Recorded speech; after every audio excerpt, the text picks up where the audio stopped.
Hey, how's it going? Todd with Shutterstock, and today we're talking about our good friend, the workhorse of the film industry, the CStand.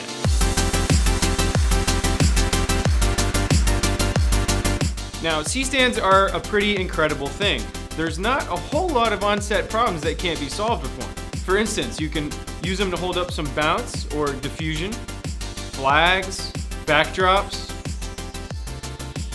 You can use them to hold your boom pole for you, give your audio guy a break.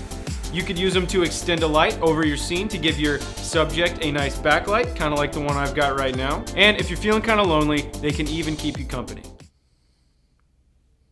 And the CStand gets its name from the word century, which basically was a giant reflector that was used back in the early film days. The century stand, presumably, was what they used to hold one of these centuries up. And I once had a film professor tell me it's called a CStand because it looks like the letter C, and I'm not too sure what he was looking at. Matthews is among one of the most popular ones. They were the original ones to create a spring-loaded base that could be collapsed. So if you want to open up your CStand, one way to do it is to throw it over your shoulder and open it like so.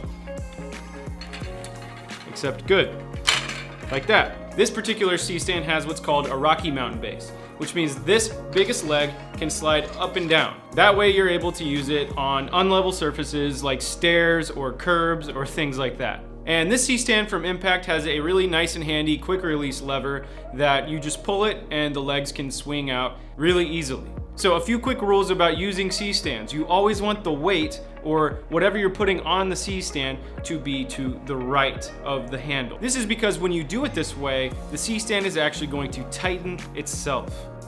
And if you do it the other way, where you have the weight on the left side, it's actually going to loosen. So one really important thing, when you're handing someone a CStand, make sure you don't have your fingers inside the gobo arm. Hey Logan. Hey Todd. Can you hand me that CStand? Sure thing. If you do it that way, you're probably gonna crush your fingers. Instead, what you wanna do is make sure that your hand is wrapped around the entire thing. So let's try that again. All right.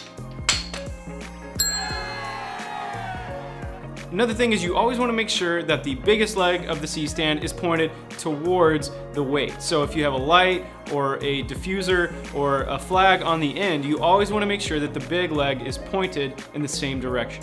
You also need sandbags. You always want to have a sandbag, and contrary to popular belief, it's actually much more stable to put the sandbag on that big leg as well. Another great thing about CStands is that they can be stacked really close together really easily, just like this. The big leg goes to the left of the previous CStand's big leg, and the small leg is left wide open. So this has just been a very basic look at CStands. There's a whole lot more to them. If you'd like to see a more in-depth video about them, if you click this link, Dave Donaldson over at Grip Tips has a really great video about everything there is to know about CStands. Check that out. And as always, guys, thanks for watching. Like, comment, subscribe. I'll see you next time.